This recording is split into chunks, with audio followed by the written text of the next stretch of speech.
Week 2 has come and week 2 has gone. Got some interesting results, conferences starting to take shape. Questions are being answered slowly but surely. Wasn't the high level marquee matchup after matchup that we love about college football, but there were some massive upsets, pictures changing, coaches' seats getting hotter. Let's get into it, starting with Michigan at Oklahoma. Michigan at Oklahoma. What a great game. This was a huge game. Great game for Oklahoma. Looking back, this could be potentially a tenure defining, program defining win. Maybe this is when we took the corner here in Oklahoma. It could also be the opposite of that. It could be just a footnote, something that doesn't matter. Depends on how Oklahoma handles the rest of the season. But Michigan at Oklahoma, this game was the elite one of the weekend. We had the final score, Oklahoma 24, Michigan 13. This is a game that felt like Oklahoma was in firm control of the entire time, and Michigan never really seemed to have a shot. The more that, the longer that this game went on, it just, they never got their feet under them, it felt like. They struggled to throw the ball. Their running game didn't really, it didn't elevate their offense. Defensively, they weren't typically Michigan, talking about them, they weren't typically what they have been in the past. Oklahoma, on the other hand, threw the ball well, ran fairly well. Their defense was very good. And they just kept control all night long. And, this game was never really in doubt. Michigan just never seriously threatened it. I think that says a lot more about Oklahoma than Michigan. I just think that judging by this game, Oklahoma seems to be legit this year. Now, there's a lot of times in the past where a team will pop what's perceived to be a big win early on, and everyone thinks they're legit, and then they just don't do much the rest of the season. They go 7-5 or 8-4 or something. Not that Oklahoma going 8-4 against the schedule would be bad. It's just, but possible that they never really amount to much, championship-wise in the conference or outside of that in the playoff. So John Mateer, though, I think he proved his ability is going to translate well to higher level competition. I think he's legit. I think that was proven. Bryce Underwood, obviously, he showed flashes, but obviously he's still pretty green. He's a true freshman, and that was apparent. Made some mistakes at times, some simple mistakes, stuff that they just need to, as he develops, year 2, year 3, you'll start to see less and less of, and he'll, improve more and more. The Oklahoma run game, it wasn't perfect, but, there was cause for optimism there. The Michigan run game, other than that 95-yard run they popped, it lacked outside of that. That preseason over-under at 9.5 for Michigan feels a little bit steep right now. Not a lot of teams that they're going to have to throw the ball a whole lot on to win against, but they do have some legitimate competition. But let's focus on Oklahoma for a second. Still play a really tough schedule. They still have to play Auburn. They still have to play Texas at that neutral site. They still have to travel to South Carolina. Ole Miss at home. They have to travel to Tennessee. They have to travel to Alabama. They do get Missouri and LSU at home, however. 9 games in the win column is definitely on the table right now. But it's going to take some higher and higher level execution. They're going to have to continue to elevate and get better week in and week out if they want to hit that 9-game mark. They're going to be a fun team to watch. I think they're a legit SEC contender at this moment in time. Michigan, on the other hand, we can't overreact to Bryce Underwood thing. It's fun to joke about a quarterback who, it doesn't matter how much money he's making. It's fun to joke about it, but it doesn't matter how much money he's making. He was in high school a year ago at this time. It doesn't matter that he's making $12 million to play at Michigan. He's still a true freshman quarterback. Just because you pay him a lot of money doesn't mean he's going to elevate beyond any other true freshman quarterback in history. He needs time to grow and to develop. Talented but green for sure. They need that run game, though. Speaking of things that need to develop, they need the run game with Justice Haynes to develop. That just was lacking. If that was a little bit, if that was more reliable, if they could have popped some bigger runs, and that game, may have been a little bit more in question than it was. But, as far as Michigan, like I said, that 9.5 over-under win coming into the season feels a little steep right now, but they do have at Nebraska coming up. I think they'll be fine there. Nebraska could not stop the run at all against Cincinnati, and frankly got a little bit lucky to pull that game out. I think you're going to be just fine with Nebraska. Wisconsin, I think that's fine, for Michigan. At USC, that's a big question mark for me right now. Washington at home, another big question mark. Michigan State on the road. Obviously, I think I lean Michigan in that game right now, but still a bit of a question mark for me. Maryland, not really a question mark. Ohio State, who knows? They weren't supposed. Michigan was a 3-touchdown dog last year, and they pulled out the win. So who knows with that one?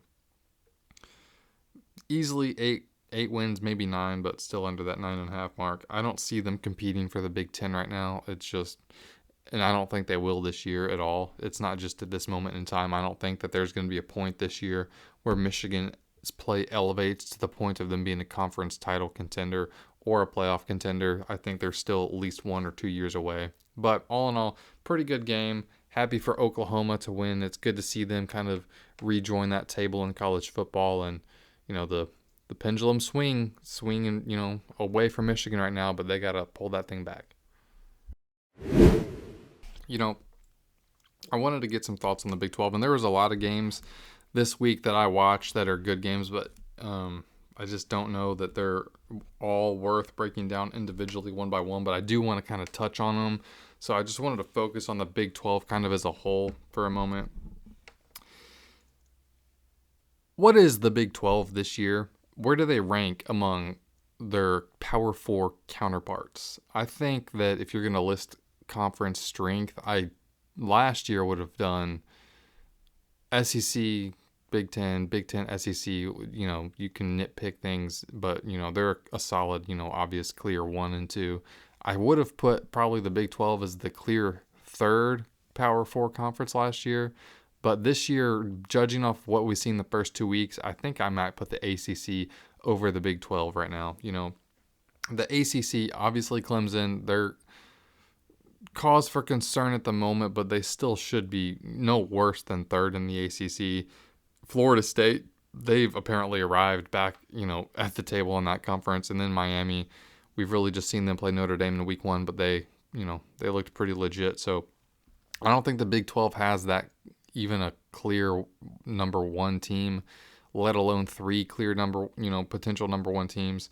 So I'm going to say that the Big 12 is probably the 4th best Power 4 conference as of right now. Not that really matters for a whole lot. It's just kind of fun to think about and talk about. But who are the best teams in the conference? It's hard not to say Iowa State right now.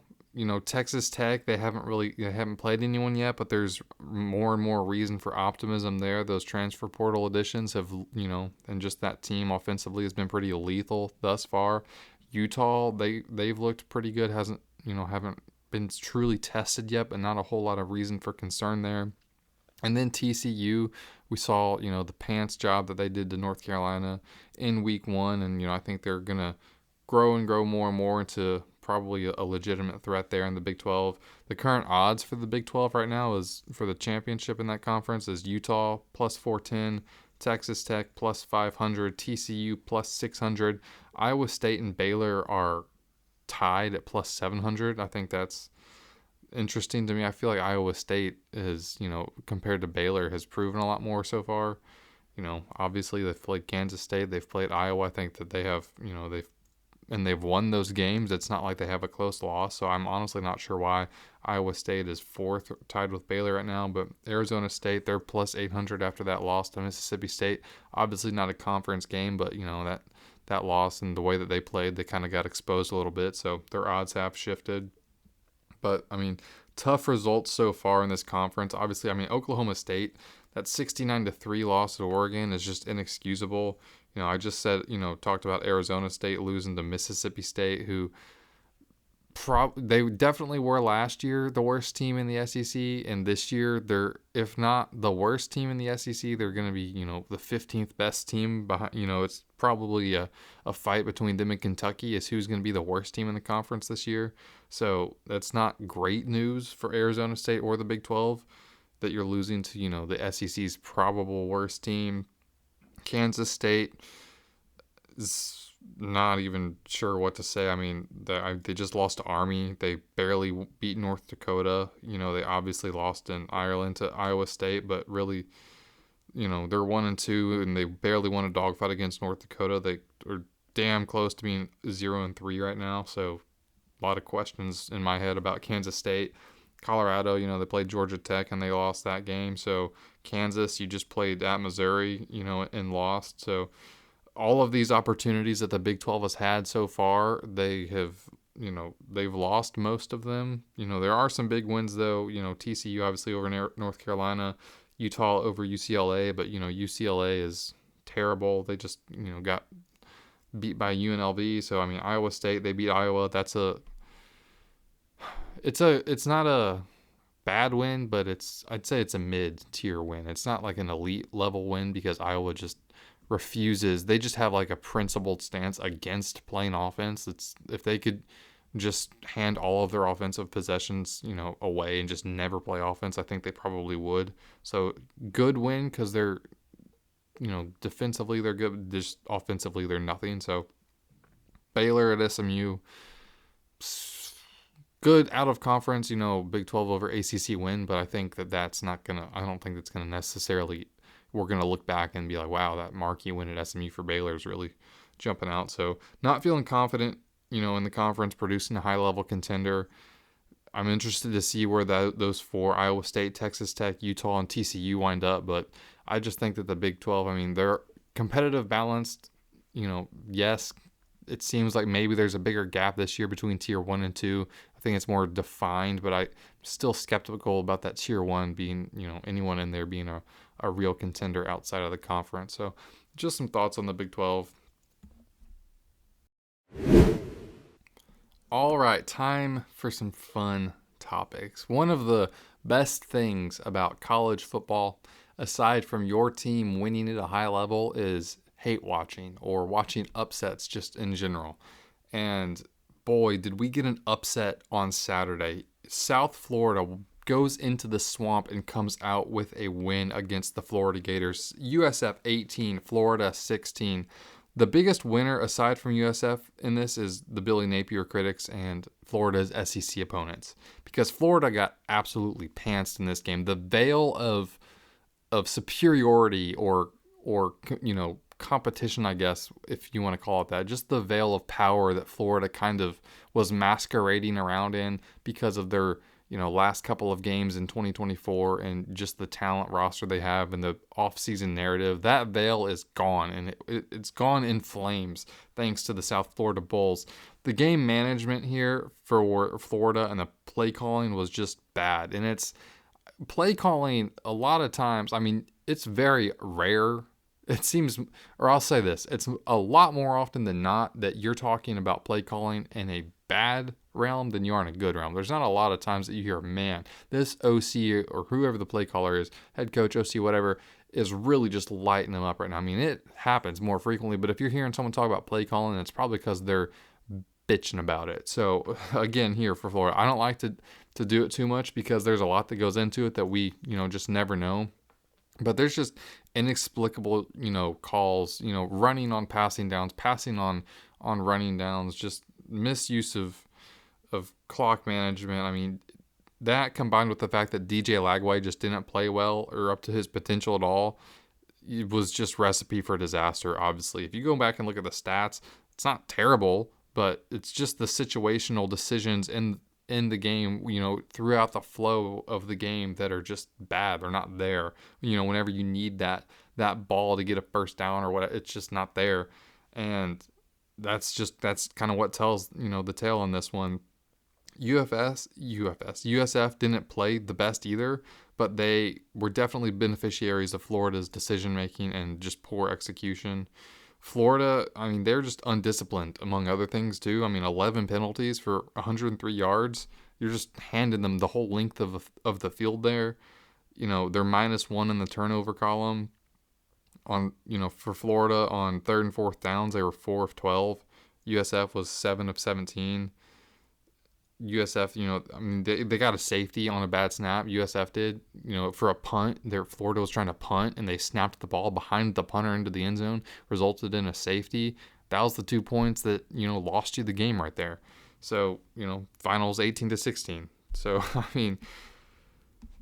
so this brings up the obvious question. A, how is Florida going to respond?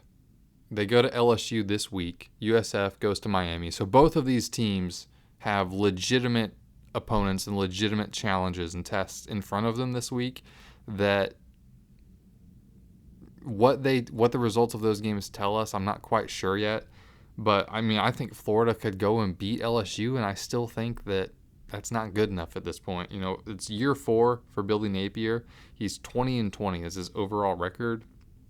And the problem is that discipline, procedural penalties, and game management have just been plaguing this program since he took over. I mean, he has the classic year 0 or year 1 transition challenges that a lot of teams or programs, a lot of coaches kind of have, and they have to root them out in their first year. Maybe some of it lingers over to the second year, kind of like with Mario Cristobal. Like the first year was not good when you're talking about game management, procedural stuff. And then the second year, it wasn't great either, but you could tell that it was a little better. And by year 3 into this year, that seems like it's kind of gone. And you're at Florida, you're still dealing with that stuff at a frequent enough level that it feels like you're in year 1. I mean, there's just not a lot of organization. Like I said, players are undisciplined, spitting on the opposing team whenever it's crunch time and you need to drive and win this game. You can't make stupid decisions, and you're doing stuff like that. I mean, just undisciplined. Every year the team has just one or more inexcusable loss.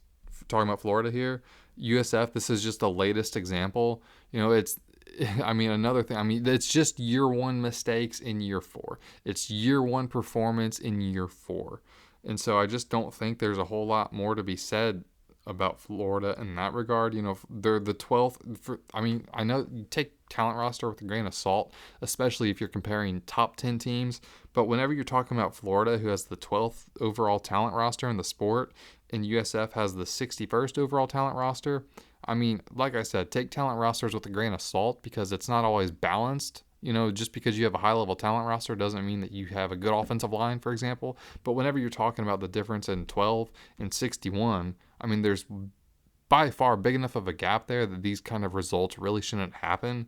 And I know, shouldn't happen. Well, we play the game for a reason because they do happen. But not just that, Florida was an 18-point favorite. 17.5, 18 points, whatever, coming into this game. Which obviously, upsets happen. That's part of why this was an upset. But still, that shows you that's the parameter for how big of an upset this was. And it was kind of one that I looked at before Saturday, just in last week, and was like, yeah, I could see it. Like USF, sure, they beat Boise coming in, week 1, but they're without Ashton Jeanty. It's possible. Like Boise's just not as good, and USF, they just beat them that Saturday. And so it kind of makes you wonder, like, yeah, they got Florida next week, but surely they'll be fine, right? Surely the Florida Gators, we'll understand next week that USF, yeah, they just beat a bad Boise team. They're a good G5 team maybe, but they're not going to beat Florida, right? Well, wrong. Obviously, just the constant underperformance here at Florida can't be tolerated. All of the things that we're seeing at Florida right now are the signs of just poor coaching, just a bad coaching staff. Bad when it comes to game day, at least. I hear a lot about Florida behind the scenes and all that, and that's great. But whenever, the results are ultimately on the field what matters, and whenever you just kind of have the same sort of inexcusable performance, that's what it is. It's inexcusable and it can't go on. So a coach being fired, it affects a lot more people than the coach. The coach is going to be paid a massive multi-million-dollar buyout, and he'll probably get another job as a coordinator in a year or 2, and he'll be fine. It affects the GAs, it affects the scouting and the recruiting. Like, it affects all of these lower level people that are making, $50,000 a year or just barely scraping to get by. It affects a lot more people than just the head coach whenever you replace him. So I don't like to go around and advocate for a coach being fired, but at a certain point you do have to have results to keep, for you to keep your job. You have to have results on the field, and I just don't see it with Florida. Unless this is just a true one-off, and this is what happens every year, and it happens a lot with teams like this, that you come into the season, this used to be the case with Texas A&M under Jimbo Fisher, you come into the season highly ranked, like maybe we got it figured out this year, like we like that 1 or 2 games we had last year, we think we can build off of that, go into this offseason, attack in the weight room, come back healthy, strong, everyone's, better than they were last year, we're going to have a great year this next year. And then you come out, you smoke Long Island, and then bang, you get beat by USF. Like it's just the tall tale sign. I mean, it's not changing. Like I said, there's always that if this is a one-off, then we could have a great year. But there's been that if every year. So I just don't think it's changing.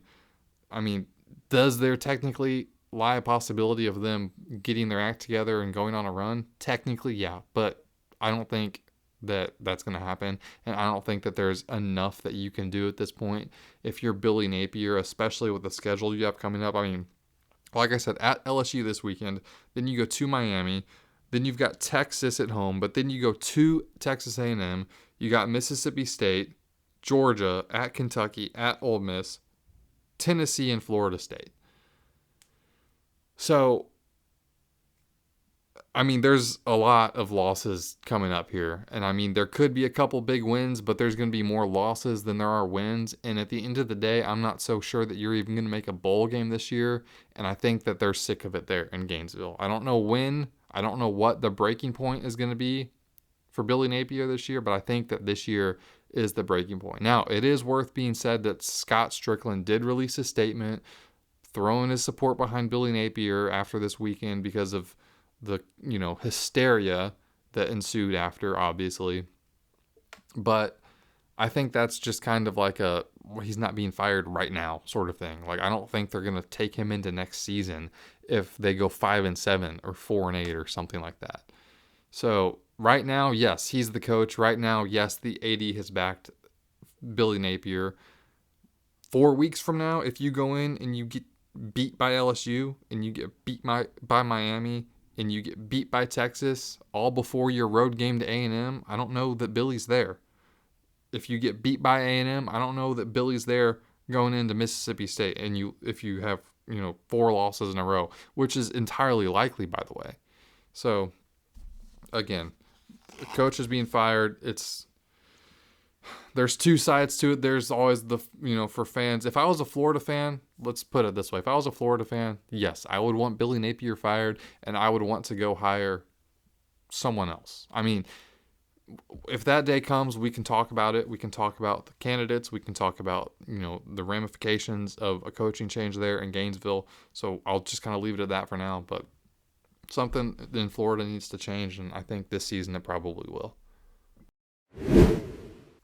All right, a couple more games here to talk about. Nothing, not huge games, but not games that need to be brushed over by any means. So let's get into it. Illinois beat Duke on Saturday.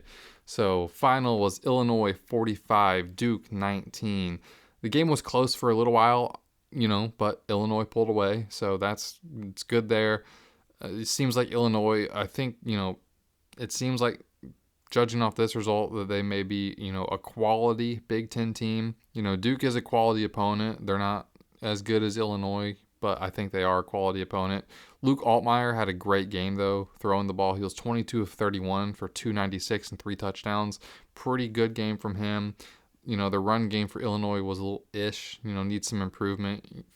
2.9 yards per carry on 42 carries, so not great there, especially, whenever you're talking about the fact that they're playing Duke. That's not going to be it's not going to be the best defense that you're playing. That's not going to be the best run defense, I guess I should say, that you're going to see all year. So definitely need to figure out the run game, or otherwise that pass game is, it's going to get choked out. Illinois' remaining schedule, they got Indiana, who is ranked for some reason. They got USC, they got Ohio State on October 11th, and they have to go to Washington. So not a murderer's row. I think they can win a lot of games on their schedule. Those 4 that I highlighted there, Indiana, no disrespect, but I think they're kind of a joke. It's really USC, Ohio State, and that trip to Washington that I'm looking at for Illinois. If they could go, let's say, 1-2, maybe 2-1 in those games, then I think that, we could be talking about them as a very serious playoff contender. Speaking of playoff contenders, Ole Miss almost was one last year, but because of Kentucky beating them, that's the team that gave them the boot, and they almost did it again this year. The final there in Lexington was Ole Miss 30, Kentucky 23. I almost tweeted out that if Kirby Smart has an Alabama problem, then Lane Kiffin has a Mark Stoops problem, because for a while this game was very much in question for Ole Miss. Kentucky led for a little while. Austin Simmons had a couple of picks. Not very characteristic game for Ole Miss whenever you think of like the Ole Miss of the last 2 years. But if you look at Ole Miss the last 2 years and how they've played Kentucky, then it was very characteristic, if that makes sense. Kentucky, they play scrappy, they pull you down into the mud, and they force you to beat them in ways that are kind of uncomfortable. I think Kentucky's probably going to bite someone this year. Ole Miss almost got bit on Saturday, but they were fortunate enough to avoid disaster there again against Mark Stoops. Like I said, though, Austin Simmons threw 2 picks, no touchdowns, but thankfully the Ole Miss run game was great. You went 222 on the ground for 3 touchdowns, so you just ripped him on the ground. That pass game, though, definitely needs to improve. But, Austin Simmons, like I said, needs to elevate his game for them to have a chance at having a good year. I don't think that they're an SEC contender. I don't think that they're a playoff contender, but they do have a chance to have a good year. I think it's kind of a transition year for them, but that doesn't mean they can't win 8 or 9 games. So I think that's kind of what we're looking at with Ole Miss. But that's, of course, considering that Austin Simmons elevates his game. So I do, however, have some top 25 talk to get into with y'all. I got an updated top 25 for college football. I will release the graphic on Twitter a little later today, but right now let's just get into it. I'm just going to do a quick rundown of this and then just a little bit of my rationale for where I have these teams. So Ohio State, you're number 1 still.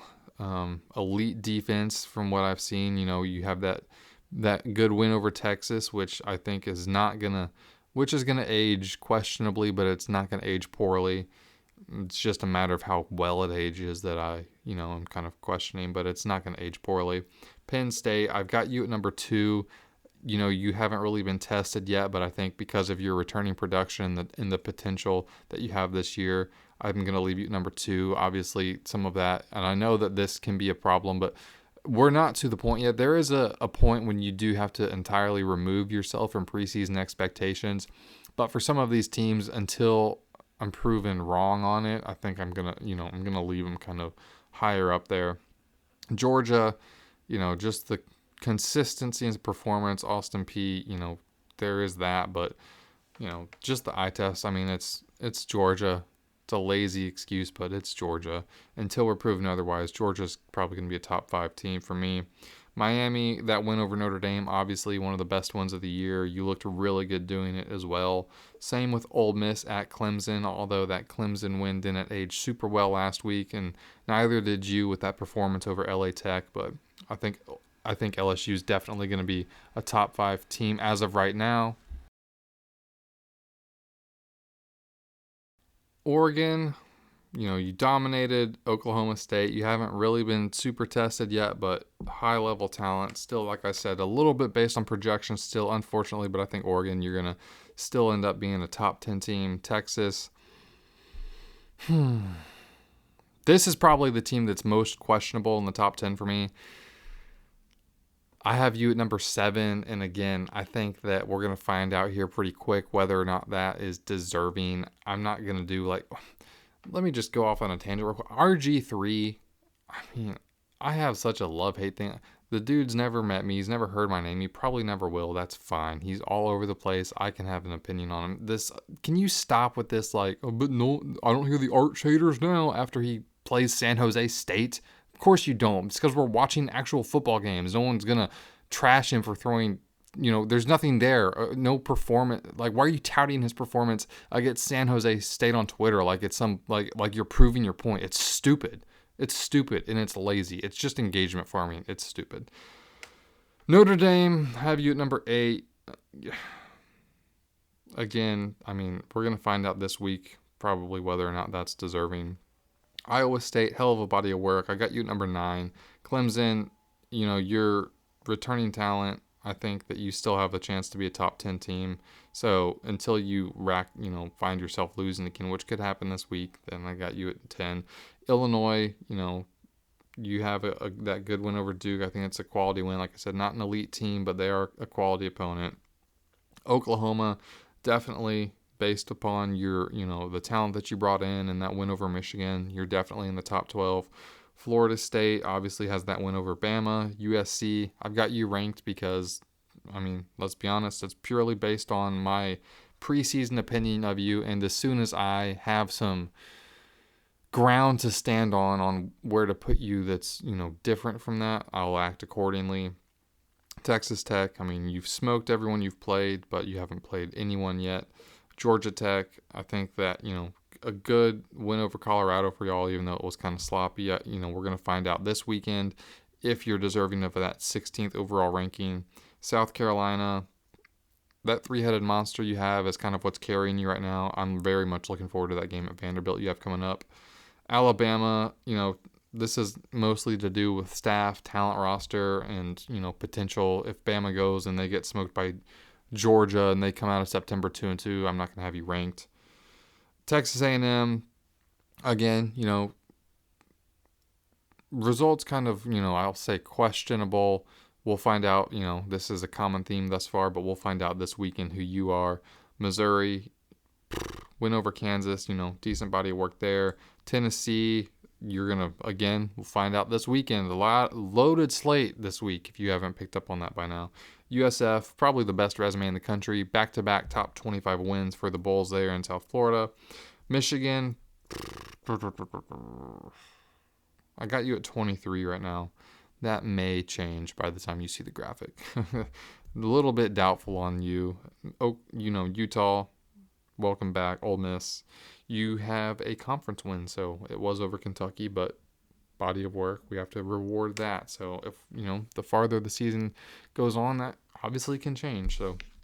But speaking of things that can change, week 3, this is a moving week, and you have to understand what I mean when I say that this is a moving week. When I'm talking about week 3, this is not a week that's going to be a definitive indicator. It's not gonna, nothing's definite. Nothing's definite. I keep saying definitive and definite are two different words. Nothing is definite. There's no result that we're going to get this Saturday that is going to be the nail in the coffin, or the definitely this team is legit type of result.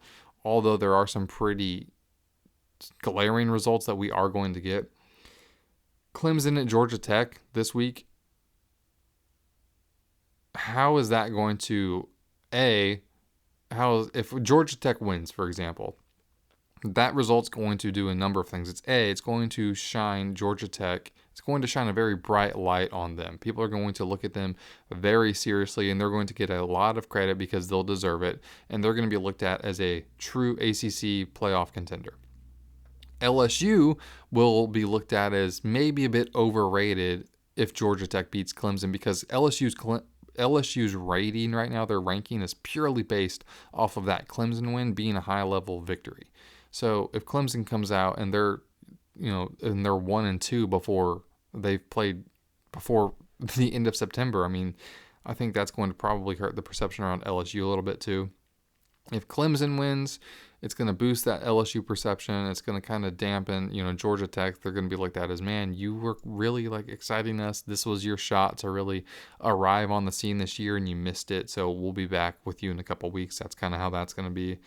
So we're going to have some, decisions on narratives, I guess, for lack of a better term, are going to be made temporarily, however.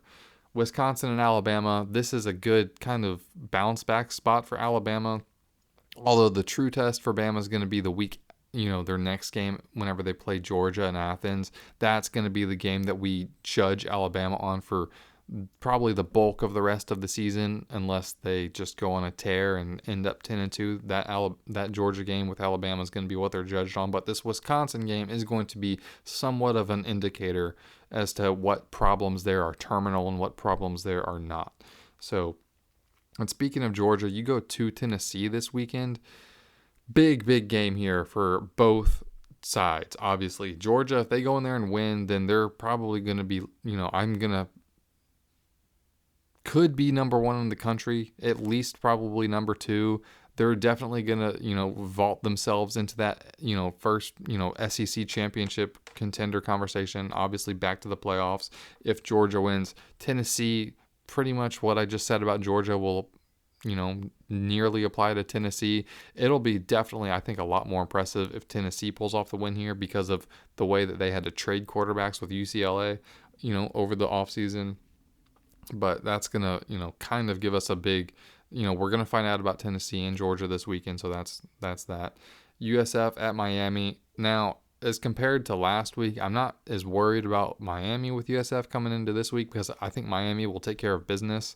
So that'll be, what USF has done so far will only serve to boost Miami. But I think USF is still going to be, a good team, maybe the best G5 team, probably the playoff G5 team, even if they lose to Miami. But we'll see who else rises. Arkansas, Ole Miss, I think we'll find out, a lot about Ole Miss this weekend and the competitive, prowess that team has. Can Austin Simmons, how can he improve week to week? And it's going to kind of tell us, what Arkansas has to offer. Florida at LSU. People are they're not doubting LSU, but they're questioning their ranking right now because of A, Clemson's performance against Troy, and B, LSU's performance against LA Tech. So that could be, both of those things can be looked at in through any number of lenses, but this result at, whenever Florida comes to town there in Baton Rouge is going to tell us a lot about both teams. It's also going to tell us how cooked Billy Napier is. Vanderbilt at South Carolina. This is a game that could absolutely upend these two former SEC East teams, because if Vanderbilt goes in there and they dominate South Carolina, then it's going to really prop up Vanderbilt. They're going to be, they're going to be ranked. They're going to be a massive beneficiary from a win over South Carolina, and South Carolina is going to be absolutely hammered for the loss if that's the result. If the result is the opposite, and South Carolina beats Vanderbilt, I think it's going to be kind of like, yeah, you're supposed to, it's Vanderbilt. But the other way around, the repercussions are going to be a lot higher on both ends. Finally, Texas A&M at Notre Dame.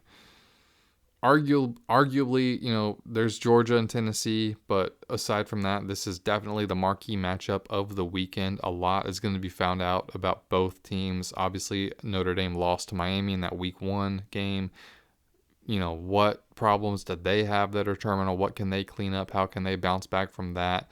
Texas A&M has been, arguably shaky, questionably shaky. They've treated their first 2 games like scrimmages, and so you can't really take, results from those games, with too much. You got to take it with a grain of salt, is what I'm saying.